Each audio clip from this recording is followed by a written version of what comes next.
저는 오늘 갈라디아서 4장 6절을 읽었는데요. 사도신경 강의 두 번째, 나는 하나님을 믿습니다. 이런 제목으로 하나님의 말씀 증거하겠습니다. 사도신경 두 번째 강의인데요. 그 사도신경 고백에 있어서 특별히 중요한 것은 고백의 대상입니다.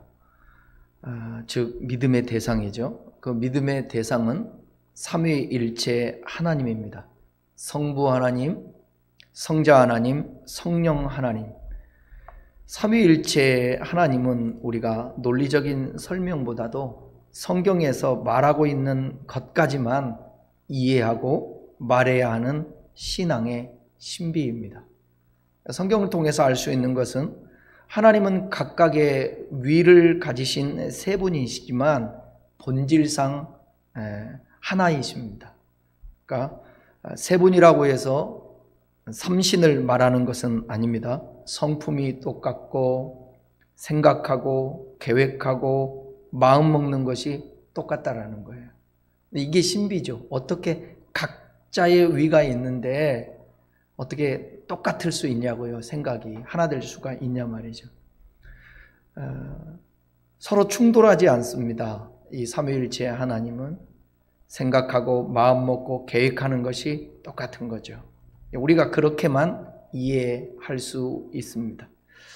이 세 분 가운데 오늘 우리의 믿음의 대상인 첫 번째 하나님에 대해서 말씀을 나누겠습니다. 오늘은 사도신경의 전능하사 천지를 만드신 하나님 아버지를 내가 믿사오며 그러죠. 이 부분을 살펴보겠습니다. 사도신경의 원문은 라틴어로 되어 있습니다. 첫 단어가 뭐냐? 나는 믿습니다. 마지막 단어 아멘, 그것도 믿습니다.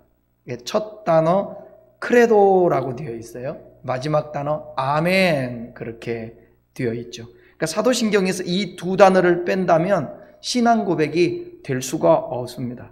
아무리 고백해도 믿지 않으면 소용이 없기 때문에 그렇습니다. 라틴어를 보면 라틴어에서는 가장 강조하는 단어를 문장의 맨 앞부분에 배치한다고 그래요. 그러니까 특별히 크레도를 강조하기 위해서 맨 앞으로 위치시켜 놨습니다. 그러니까 우리말로 번역을 하면 전능하사 천지를 만드신으로 우리는 시작하고 있는데, 근데 원문에 보게 되면 크레도라는 나는 믿습니다 이렇게 시작한다는 거예요. 크레라는 크레도에 있어서 크레는 심장이라는 뜻이에요. 심장. 드린다. 그래서 크레도는 심장을 드린다. 다시 말하면 마음을 드린다 그런 뜻입니다. 생각을 드린다 그런 뜻입니다. 그러니까 나는 믿습니다를 내가 심장을 드립니다. 이렇게 고백할 수도 있겠죠. 그러니까 사도신경의 고백이 내 심장을 드립니다. 내 생명을 드립니다. 이렇게 고백한다고 한다면 엄청난 고백이 되겠죠. 심장이요. 우리가 몇 초, 몇 분 항상 뛰는데 몇 분 동안 뛰지 않으면 죽게 되잖아요. 그러니까 여기에서 믿습니다라는 고백은 뭐냐면 목숨을 다해 고백한다라는 거예요. 이러한 자세로 신앙 고백하면 예배드리는 태도가 어떻게 돼야 되겠어요? 그렇게 드리면 하나님이 얼마나 목숨을 다해서 드리면 하나님이 기뻐하실까요? 그러니까 너는 여호와 하나님을 사랑하는데 마음을 다하고 뜻을 다하고 성품을 다하고 목숨을 다하여 주 너희 하나님을 사랑해라, 섬기라 그랬죠. 그러니까 우리가 사도신경을 신앙 고백할 때에도 그런 마음을 가지고 고백을 해야 된다는 것이에요. 여기 사도신경을 고백하는 주체는 언제나 누구냐? 나예요. 나.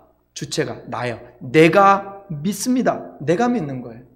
믿음은요, 누가 대신해서 고백해 줄 수 있는 것이 아닙니다. 대신 믿어줄 수 있는 것도 아니에요. 내가 고백하는 거예요. 그러니까 여기에서 우리가 신앙적으로 영향이 부모가 잘 믿으면 자식에게도 갈 수 있고, 가정에서 누군가가 신앙이 좋으면 그 영향력은 있을 수 있겠지만, 부모가 믿는다고 자식이 믿을 수 있는 대신 그 믿음 가지고 뭐 주님과 만날 수 있고 천국 간다든지 그런 게 아니에요. 믿음만은 다 개인적인 믿음입니다. 근데 나는 믿는데 하나님을 믿는 거예요. 그 하나님이 어떤 하나님? 첫 번째로는 나는 전능하신 하나님을 믿습니다. 전능하신 하나님. 전능이라는 말은 전적으로 능하다, 모든 것에 있어서 가능하다, 그런 뜻입니다. 그러니까 이 말은 다시 분석해 본다면 모든 것이라는 말과 가능하다는 말로 되어 있습니다. 모든 것, 무엇이든지, 그런 뜻이죠. 여기서 아름다운 것과 때로는 더러운 것, 선한 것과 악한 것, 합리적인 것과 비합리적인 것, 이성적인 것과 감정적인 것, 자연적인 것과 초자연적인 것 등 무엇이든지 우리가 생각할 수 있는 것은 전부 다라는 뜻이에요. 하나님에게 있어서. 그렇다면 우리가 좀 이런 의문도 들을 수 있어요. 그러면 하나님은 악을 행하시기도 한단 말인가? 그러나 사도신경에서 말하는 모든 것이라는 전능함, 그런 뜻이 아닙니다. 하나님은 공의로우시고 선하시고 거룩하시고 자비로우신 하나님은 결코 자신의 성품에 반대되는, 모순되는 일을 하시지 않습니다. 물론 하나님은 무엇이든지 하실 수 있습니다. 당신의 성품에 반하는 것은 할 수 없으니까 하나님이 악한 분이 아니잖아요. 그러니까 악을 행하시지는 않습니다. 또 그렇다고 해서 하나님은 전능하신 하나님이신데 뭐든지 할 수 있다고 해서 우리가 바라고 기대하고 기도하고 원하는 것을 다 하는 것은 아닙니다. 하나님의 공의로움 속에서, 하나님의 판단 속에서 하나님이 행하시는 것이지.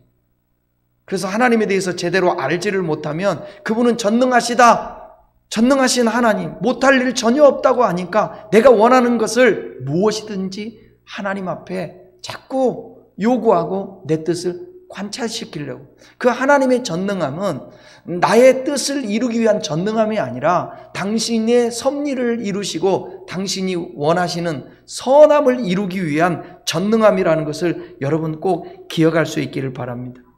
하나님의 본질적인 성품에 모순되지 않는 것에 섭리의 손길을 따라서 모든 것을 할 수 있다는 것입니다.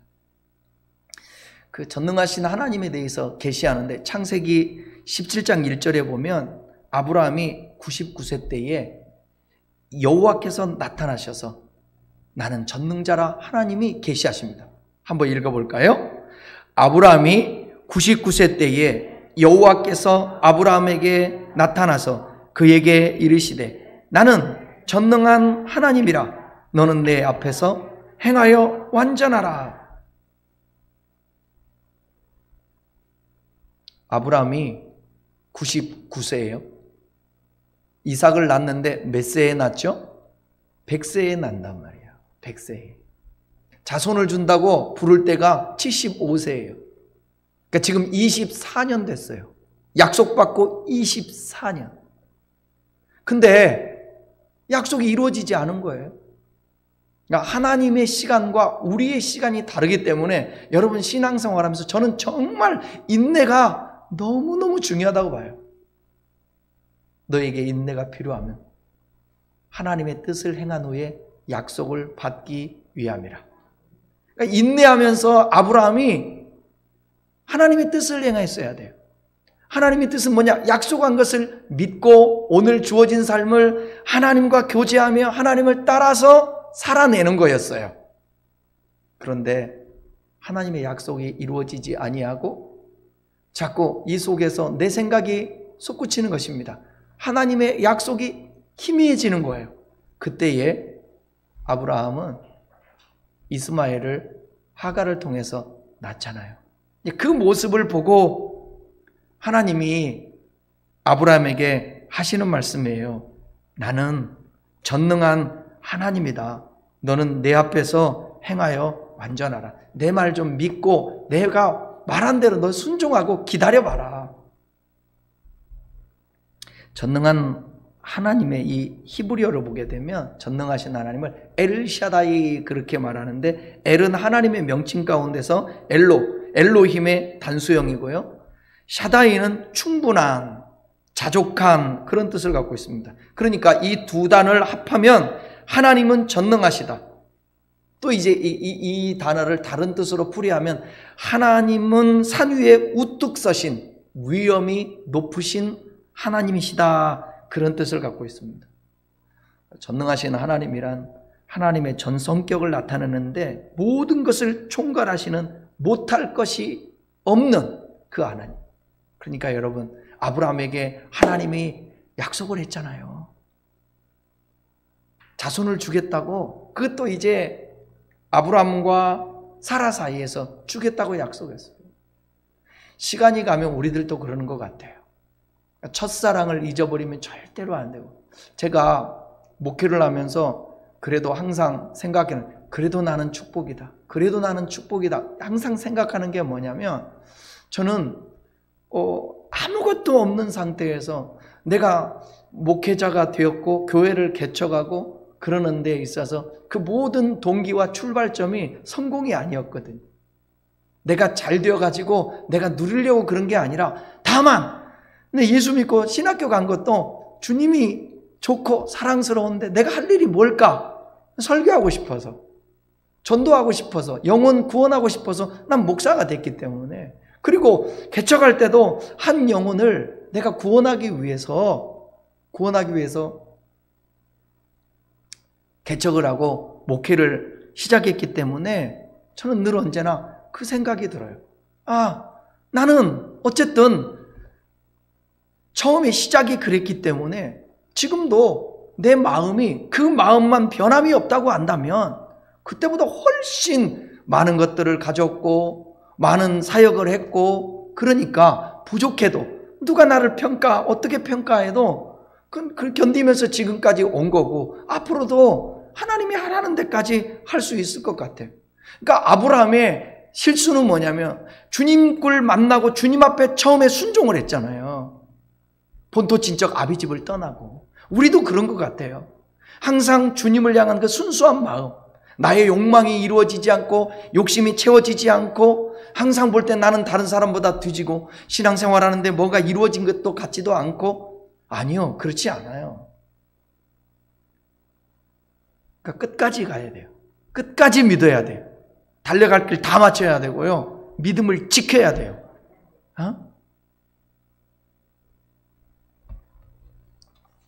하나님이 아브라함에게 전능자라고 계시하시고 난 다음에, 그리고 100세에 진짜 약속한 아들이 오잖아요. 그러니까 하나님의 약속은, 하나님의 그 역사하심을 우리가 기대하면서 인내하면서 이게 가는데, 이게 쉬운 게 아니라고. 오죽했으면 사라는 너에게 아들이 있을 것이다, 아니 내가 경수가 끊어졌는데 무슨 아들이 있겠어요 하면서 웃었다고 그러잖아요. 웃었다고. 그래서 그 아들을 낳아 이름을 웃음이라 지어라. 이삭, 웃음이라는 뜻이잖아요. 아브라함에게 하신 하나님의 말씀은, 아브라함이 자신의 힘으로 일을 해내려고 노력하는 것을 멈추고 전능하신 하나님이 그를 위해 일하도록 맡겨야 한다, 믿으라는 거예요. 그것을 암시하고 있는 것입니다. 하나님이 전능하시다라는 것은 모든 것이 하나님 손에 있다라는 것입니다. 우리 눈에 보이는 것과 보이지 않는 것, 그리고 크게는 우주로부터 작게는 미생물에 이르기까지 모든 것이 하나님의 손에 있습니다. 하나님이 이 세상의 모든 것을 주관하시는 하나님이십니다. 하나님은 전능하사, 이것을 우리가 전제하고 신앙 고백을 한다면 우리들이 신앙생활하다가 염려하고 낙심하고 절망 가운데 있어서는 안 된다는 거죠. 그러니까 여러분, 전능하사 천지를 만드신 하나님 아버지를 내가 믿사오며 나는 진짜 믿습니다. 목숨을 다해서 믿습니다. 나에게 어떤 일이 벌어져도 하나님은 전능하신 하나님. 그 전능하신 하나님이 나에게 전능하시면서도 나에게 내가 원하는 대로 안 해주는 것은 뭔가 뜻이 있고 나에게 유익이 있으니까 그러겠죠. 그렇게 전능하신 하나님을 고백하는 사람은 받아들일 수 있다는 것입니다. 두 번째는 뭐냐? 전능하사 천지를 만드신 창조주 하나님을 믿는다라는 거예요. 성경의 제일 첫 번째 책인 창세기 1장 1절은 이렇게 말하잖아요. 우리 너무 잘 하잖아요. 태초에 하나님이 천지를 창조하시니라. 하나님께서 천지를 창조했다라는 말은 창세기에만 나오는 게 아니에요. 시편 33편 6절입니다. 여호와의 말씀으로 하늘이 지음이 되었으며 그 만상을 그의 입 기운으로 이루었도다. 말씀으로 하늘을 지었다. 그 만상을 그의 입 기운으로 이루었다. 히브리서 11장 3절에도 이렇게 말씀하고 있어요. 같이요. 믿음으로 모든 세계가 하나님의 말씀으로 지어진 줄을 우리가 아나니 보이는 것은 나타난 것으로 말미암아 된 것이 아니니라. 모든 세계가 하나님의 말씀으로 지어졌다라는 것. 성경 마지막 책인 요한계시록 4장 11절에도 이렇게 나와 있습니다. 같이 읽어보겠습니다. 우리 주 하나님이여 영광과 존귀와 권능을 받으시는 것이 합당하오니 주께서 만물을 지으신지라 만물이 주의 뜻대로 있었고 또 지으심을 받았나이다. 만물이 주님께서 지었다라는 거예요. 주의 뜻대로 있는 겁니다. 저는 이게 믿어져요. 이게 믿어져요. 창조주 하나님이 믿어져요. 성경은 이렇게 창세기부터 시작해서 계시록까지 지속적으로 하나님이 천지를 창조하셨다고 선포합니다. 성경이 이렇게 창조를 강조하는 이유는 이 세상이 우연히 존재하는 것이 아니기 때문에 그렇습니다. 이 세상이 우연히 존재하는가 아니면 하나님께서 창조하셨는가 하는 문제는 단순히 과학적인 논쟁이 아닙니다. 과학과 종교 간의 다툼도 아닙니다. 우연이냐 창조냐 하는 문제는 근본적인 세계관에 대한 문제예요. 창세기 1장 1절은 과학적인 사실을 선포하기보다는 세계관을 천명하고 있는 거예요. 이 세상은 우연한 존재인 것이 아니라 전능하신 하나님께서 계획 속에 창조되었다는 것을 본질적으로 선포하고 있는 것입니다. 이 얘기 잘 들어보세요. 성경은 과학적 사실을 말하고 싶어하는 책이 아니라 진리를 말하고 싶어하는 거예요. 이해하시겠어요? 성경은 사실을 말하려고 하는 것이 아니라 진리를 말하려고 그래. 그러니까 성경을 볼 때에 성경이 이게 사실일까 아닐까 너무 여기에 치우쳐서 문자적으로 보려고 하면 이해 안 가는 게 많다니까요. 다시 얘기할게요. 성경은 과학적인 사실을 말하려고 하는 것이 아니라 진리를 말하려고 하시는 것이다. 당신이 어떤 분이신가를 계시하기 위해서. 여러분, 우리가 효를 갖다가 설명할 때에 대화마을에 아무개 씨가 있는데 실존 인물이 아니다 할지라도 우리는 지금까지 알고 있는 경험을 가지고 우리는 심청이 얘기를 하잖아요. 심청이 얘기가 늘 얘기하잖아요. 사실이 아니라고. 심청에서 말하고 하자는 의도가 있잖아요. 그건 효예요. 효는 진리잖아요. 성경은 진리를 말하려고 하는 거지 사실을 말하려고 하는, 아니 그렇다고 해서 성경이 사실이 아니라 다 뭐 잘못된 것이다, 신화다 그 얘기가 아니라 우리는 자꾸 홍해를 어떻게 건넜을까? 사실일까 아닐까? 뭐 이런 것들, 오병의 기적이 사실일까 아닐까? 과학적일까 아닐까?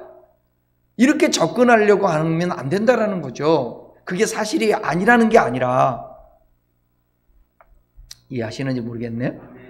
창세기 1장은 성경 전체를 이해하는 핵심 구절입니다. 하나님의 창조를 받아들여야 그리스도의 구속도 받아들일 수 있고 창조의 완성인 새하늘과 새 땅도 받아들일 수 있습니다. 만일 인간이 피조된 존재가 아니라 우연히 발생한 존재라면 하나님께서 자기 아들을 보내서 죽이면서까지 구원할 필요가 없겠죠. 그러므로 창조를 받아들여야 구원도 받아들일 수 있습니다. 그렇다면 하나님께서 천지를 창조했다는 말은 구체적으로 무슨 의미인가? 창세기 1장 1절에 담긴 가장 중요한 의미는 뭐냐? 오직 하나님이 참신이라는 것입니다. 당시에 고대 근동 사회는 다신교 사회입니다. 그런 시대에 창세기 1장 1절은 아주 단호하게 하나님이 천지를 창조했다고 선포합니다. 그 말은 곧 하나님만이 이 세상을 존재하게 만드신 진정한 신이라는 거예요. 이게 하나님이 모세를 통하여서 계시한 거예요. 이스라엘 백성들을 선택하고 그 백성을 애굽에서 나오게 하면서 가나안 땅을 약속하고 지금 광야 가운데 거닐면서 모세를 통하여서 주시는 말씀이에요. 태초에 하나님이 천지를 창조했다. 이 세상에 많은 신들이 있다고 하지만 그런 신들은 해와 달과 별, 그건 참신이 아니다. 천지를 창조한 신은 나다. 그런 거예요. 나다. 엘로힘. 하나님이라는 거예요. 우리 하나님은 천지 곧 하늘과 땅을 모두 창조. 하늘은 보이지 않는 세계, 땅은 보이는 세계를 가리킵니다. 그러므로 우리 하나님은 눈에 보이는 세계와 보이지 않는 세계, 곧 이 세상의 모든 것을 다 창조하신 분이십니다. 그 분만이 이 세상 만물을 존재하게 만드신 분이라는 사실입니다. 왜 우리가 창조주 하나님을 믿는 것이 중요한가? 이 세상을 창조하신 하나님을 알지 못하면 이 세상도 우리가 바르게 알 수가 없습니다. 이 세상을 창조하신 하나님을 알지 못하면 인생의 의미도 바르게 알 수 없습니다. 왜냐하면 우리는 창조주의 섭리에 따라 이 땅에 태어났고요. 창조주의 섭리에 따라 이 세상에서 살다가요. 창조주 하나님이 부르실 때 우리는 그분께서 부르시는 본향으로 갈 수 있는 그런 존재이기 때문에 그렇습니다. 우리가 결코 우연히 태어나서 운명에 던져진 그러한 존재가 아니에요. 우리는 하나님의 섭리 따라 이 땅에서 태어났고 하나님의 섭리에 따라 살아가야 할 존재인 것입니다. 그러니까 창조주 하나님을 믿으면 이게 되게 중요해요. 창조주 하나님을 믿으면 내가 구원받아야 될 것 알고 그 다음에 내가 왜 살아야 되는지, 무엇을 하며 살아야 되는지, 나는 어디에서 왔는지, 그 다음에 어디로 가고 있는지 이 부분에 대해서 이해할 수 있거든요. 창조주 하나님을 믿으면. 마틴 루터는 그의 교리문답에서 이렇게 말했어요. 나는 모든 피조물과 함께 나를 창조하신 하나님을, 내 몸과 영과 귀와 모든 지체들을, 이성과 모든 감각을 주셨고 보존하신 하나님을, 거기에 의복과 구두와 음식과 음료수를, 집과 뜰과 아내와 자녀를, 토지와 소와 그리고 모든 선물들을 주신 하나님을, 그리고 무엇보다 모든 악에서 건져주시고 보존하시는 하나님을 믿습니다. 이렇게 고백했어요. 시편 121편, 우리 찬양도 많이 부르고 제가 설교도 많이 했던 구절을 같이 한번 읽어보겠습니다. 같이요. 내가 산을 향하여 눈을 들리라. 나의 도움이 어디서 올까? 나의 도움은 천지를 지으신 여호와에게서로다. 여호와는 너를 지키시는 이시라. 여호와께서 내 오른쪽에서 내 그늘이 되시나니 낮의 해가 너를 상하게 하지 아니하며 밤의 달도 너를 해치지 아니하리로다.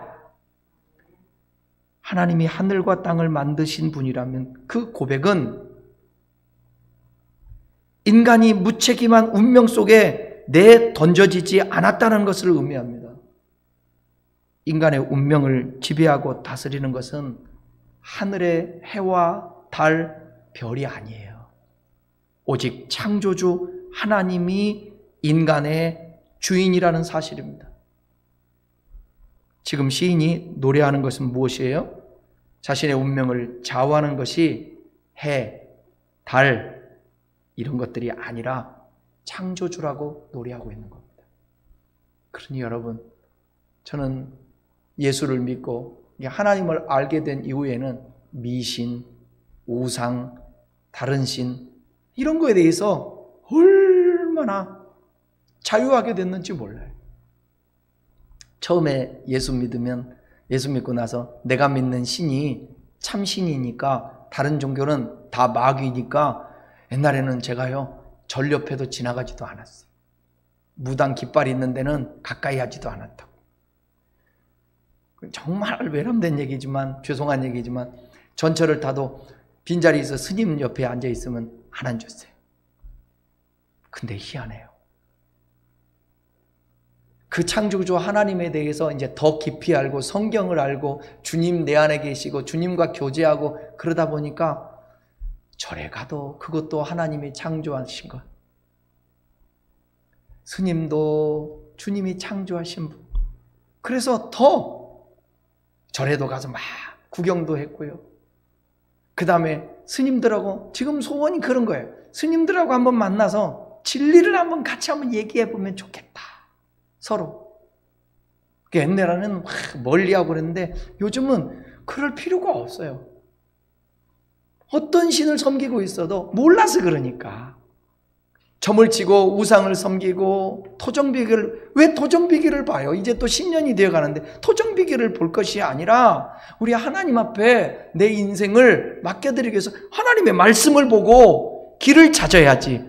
왜? 그 말씀이 내 발에 등이 되고 빛이 되니까. 그렇지 않습니까? 그러므로 하나님을 믿는 사람들은 다른 것을 의지하지 말아야 합니다. 점치지도 말고요. 궁합을 보지도 말고요. 태기를 하지도 말고요.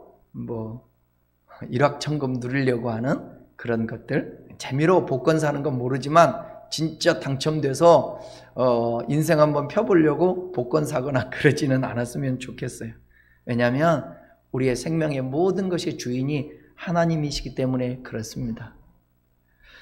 마지막 세 번째는 전능하사 천지를 만드신 하나님 아버지를 내가 믿사오니, 그러잖아요. 아버지라고 얘기해요. 아버지.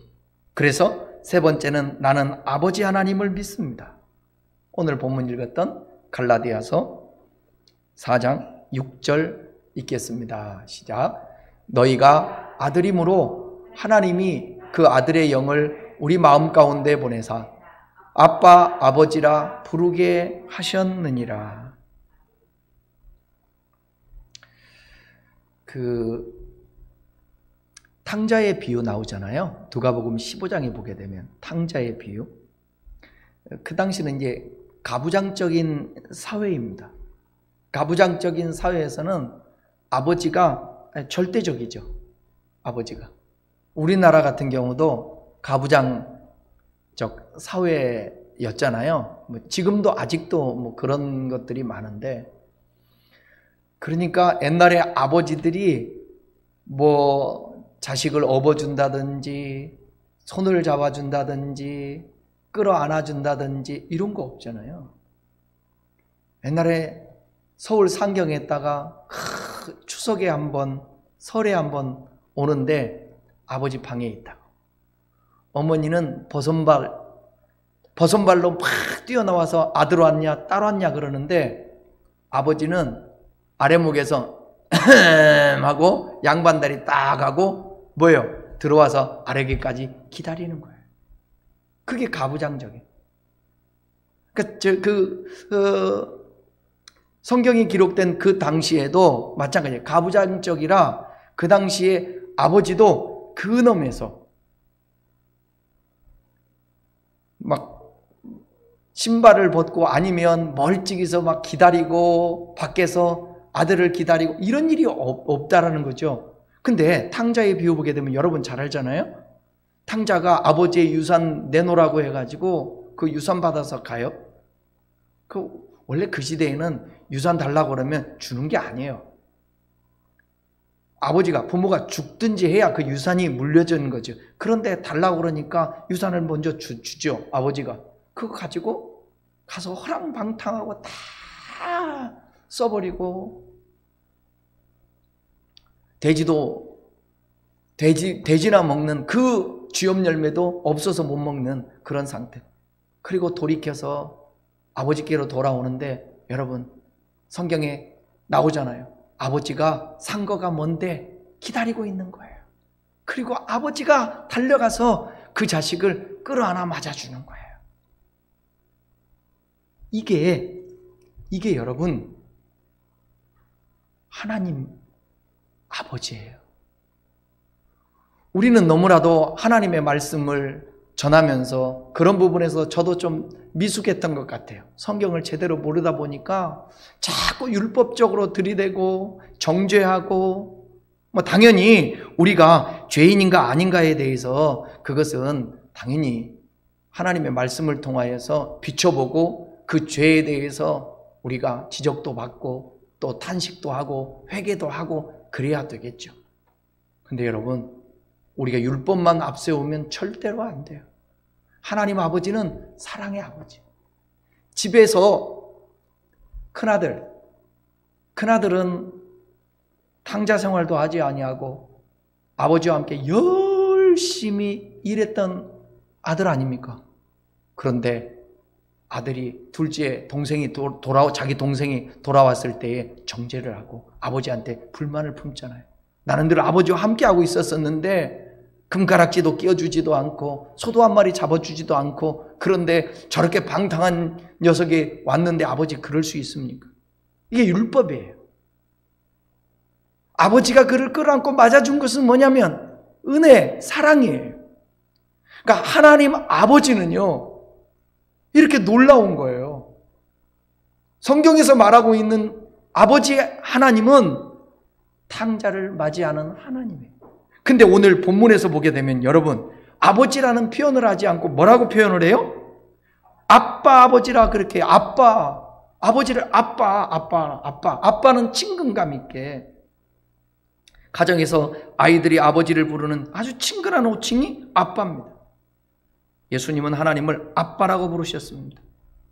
그 당시 어느 누구도 하나님을 그런 칭호로 부르지 못했습니다. 그러나 우리 예수님은 하나님을 친근히 아빠로 불렀습니다. 동시에 그를 믿는 우리에게도 동일하게 하나님을 아빠라고 부를 수 있는 특권을 주셨다는 거죠. 그래서 로마서 8장에 보게 되면 그 사도 바울은 너는 이제는 종의 영을 받지 아니하고 양제의 영을 받았나니 이제는 아바 아버지라 불러라. 아바. 며칠 전에 히브리 가수가 이스라엘 가수가 히브리 언어로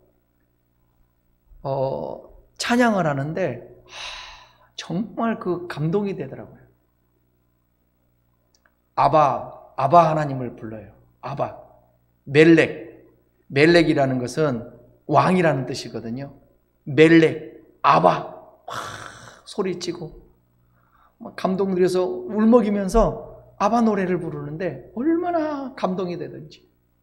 여러분, 우리가 믿는 그 하나님은 천지를 창조하셨고요, 전능하신 그분이신데 그분이 아버지예요.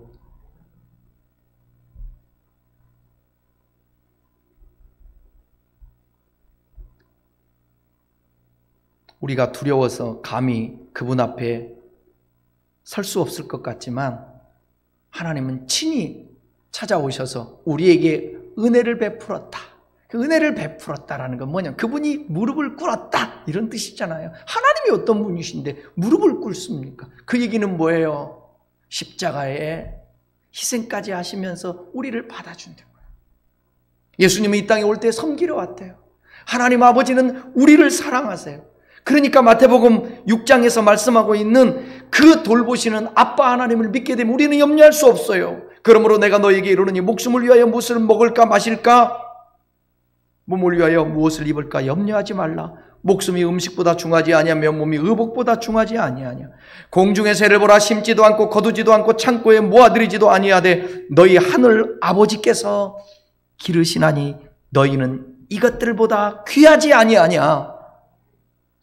우리보다 하나님의 형상을 닮은 먼지와 쓰레기 같은, 흙이라는 존재가, 흙이라는 원어를 보게 되면 쓰레기, 먼지, 그런데 거기에 생기를 불어넣었잖아요. 그래서 생명, 사람이 된 겁니다. 하나님의 형상을 닮은, 우리를 너무나도 소중하게 사랑하는 거예요. 어떻게 저 하늘에 나는 새와 비교할 수 있겠습니까? 들에 있는 백합화와 어떻게 비교할 수 있겠습니까? 오늘 있다가 내일 아궁이에 던져지는 들풀도 하나님이 이렇게 입히시거늘 하물며 너희일까 보냐 그랬어요. 믿음이 적은 자들. 왜 못 믿냐는 거예요. 왜 아버지 하나님을 못 믿냐는 거예요.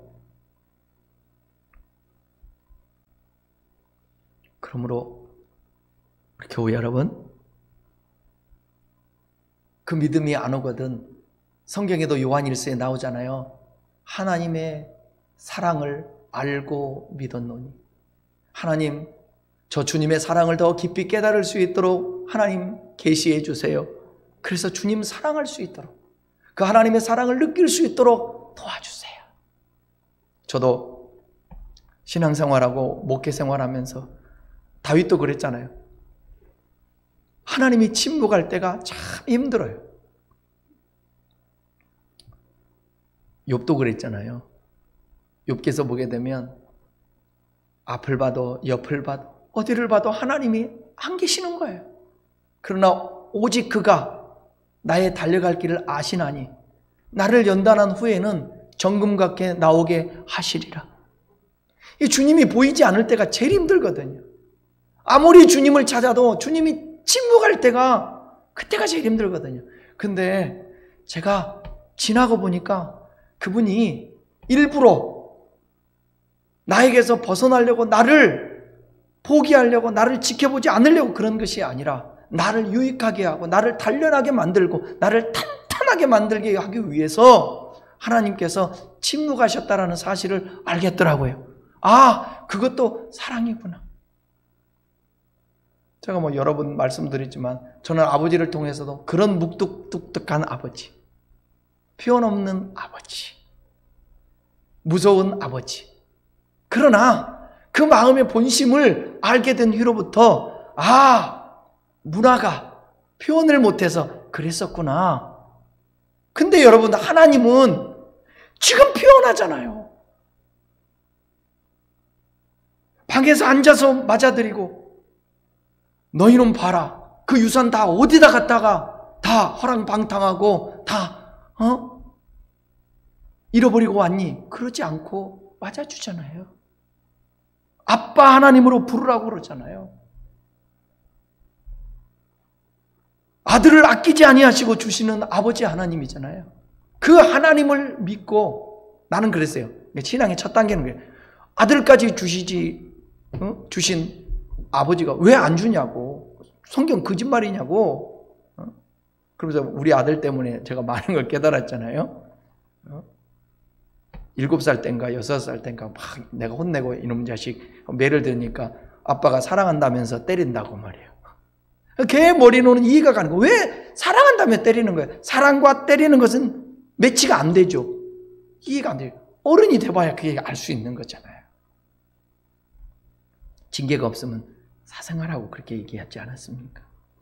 그러므로 주님은 말씀했습니다. 야, 너희가 구하기 전에 내가 있어야 될 것을 아니까 다 이방들이나 구하든 그런 거 구하지 말고 아버지께서 너에게 있을 것 아니까 먼저 그 나라와 그 일을 구하라. 그리하면 모든 것을 더하여 줄게.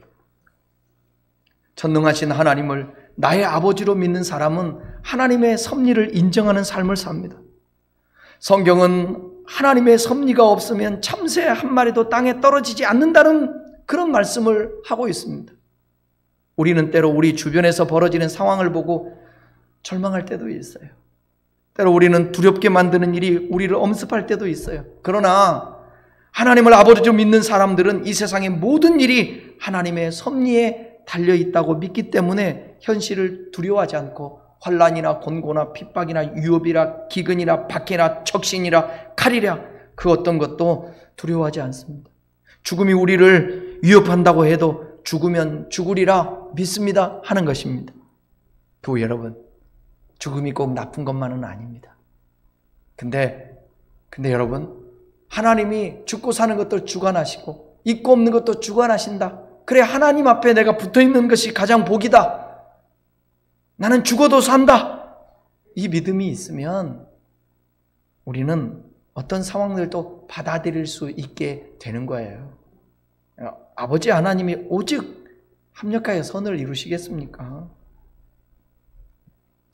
하나님을 아버지로 믿는 사람은 내가 당한 고난 속에서 하나님의 섭리가 들어있다고 믿습니다.